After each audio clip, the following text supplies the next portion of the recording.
దర్శి మరియు పరిసర ప్రాంత ప్రజలకు గొప్ప శుభవార్త. Anil inverters and battery works, Addanki road, auto Nagar. దర్శిలో తక్కువ ధరలకే ఇన్వర్టర్లు, బ్యాటరీలు అందుబాటులోనికి వచ్చాయి. అద్దంకి రోడ్డులోని ఆటో నగర్ ఏరియాలో Anil inverters and battery works పేరుతో నూతనంగా స్థాపించబడిన షాపు నందు తక్కువ ధరలకే బ్యాటరీలు, ఇన్వర్టర్లు అందిస్తున్నారు. ఈ అవకాశాన్ని దర్శి నియోజకవర్గ ప్రజలు సద్వినియోగం చేసుకోవాల్సిందిగా వారు కోరుతున్నారు. వివరాలకు ఈ క్రింది ఫోన్ నంబర్ ను సంప్రదించవలసిందిగా వారు తెలిపారు. Cell number 7095626508.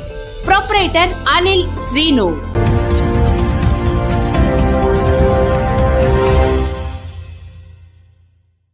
మన దర్శి వార్తలు ప్రేక్షకులకు నమస్కారం. వార్తలు సమర్పిస్తున్నది మీ గంగిశెట్టి రామస్వామి. దర్శి నియోజకవర్గ వైసీపీ ఇన్ఛార్జ్ డాక్టర్ బూచెపల్లి శివప్రసాద్ రెడ్డి ఈ రోజు ఉదయం దర్శి ప్రభుత్వ వైద్యశాలకు వెళ్లి యాక్సిడెంట్లో గాయపడి వైద్య సేవలు పొందుతున్న దర్శి మండలం బండివెలిగండ్ల ఎంపీటీసీని పరామర్శించారు. ముళ్లమూరు మండలం పులిపాడుకు చెందిన వైసీపీ నాయకుడు సుబ్బారెడ్డి తల్లి మృతి చెందగా శివప్రసాద్ రెడ్డి పులిపాడు వెళ్లి ఆమె భౌతికాయంపై పూలమాలలు వేసి నివాళులర్పించారు. అలాగే ముళ్లమూరులో బ్రెయిన్ స్ట్రోక్తో గ్రామ సచివాలయ ఎనర్జీ అసిస్టెంట్ మృతి చెందగా బూచెపల్లి శివప్రసాద్ రెడ్డి ముళ్లమూరు వెళ్లి అతని భౌతికాయంపై పూలమాలలు వేసి నివాళులర్పించారు. వారి కుటుంబ సభ్యుల్ని పరామర్శించి ఓదార్చారు.